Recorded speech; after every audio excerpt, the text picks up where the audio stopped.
زیادہ تر لڑکیاں جب کسی رشتے سے انکار کرتی ہیں نا تو ان کے لیے یہ بات کہی جاتی ہے کہ یقیناً اس نے کسی لڑکے کو پسند کر رکھا ہے، دفتر میں یا یونیورسٹی میں یا کہیں بھی۔ آ، لڑکوں کے لیے بھی یہ چیز استعمال ہو سکتی ہے لیکن بہت زیادہ نہیں، زیادہ تر یہ ایکسپلینیشن نا لڑکیوں کے لیے استعمال ہوتی ہے، اور لڑکے اگر رشتے سے انکار کر دیں تو زیادہ تر لڑکیوں کو قصوروار کیا جاتا ہے، قد چھوٹا ہے نا، ناک ٹیڑھی ہے، رنگ سانولا ہے۔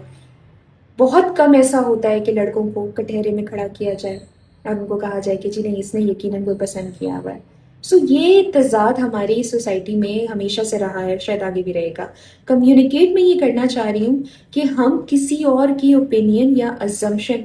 جسٹ بیکاز آپ کی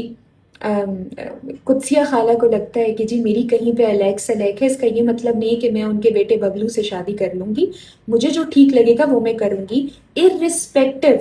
of what anyone thinks۔ سو بات میں یہ کمیونیکیٹ کرنا چاہ رہی ہوں کہ کون چار لوگ، کون چار باتیں، باتیں سب کرتے ہیں، لیکن آپ کو جو اپنی آپ کی ایک ڈائریکشن ہوتی ہے، جو آپ کو ٹھیک لگ رہا ہوتا ہے، آپ نے وہی کرنا ہوتا ہے۔ آپ دوسروں کی بات سن کے جذباتی طور پہ تکلیف دہ ہوتا ہے، یہ کہہ دینا کہ کسی کی اس طرح کی بات سے آپ کو کوئی امپیکٹ نہیں آئے گا، وہ میرا خیال ہے وڈ بی این اوور اسٹیٹمنٹ۔ تکلیف ہوتی ہے، غصہ آتا ہے، لیکن اس کا یہ مطلب نہیں ہے۔ بعض اوقات ہم جذباتی ہو کر بہت بڑے بڑے ڈیسیجنس لے لیتے ہیں just to prove these people wrong, کہ نہیں جی میری تو کہیں کوئی اس طرح کی بات چیت وغیرہ نہیں ہے، میں کر رہی ہوں جی، آپ جہاں پر بھی مجھے چاہ رہے ہیں کہ میں شادی کر لوں، یا میں شادی، لڑکوں کے سینیریو میں بھی چیز ٹھیک ٹھہرتی ہے۔ اور ہم اکثر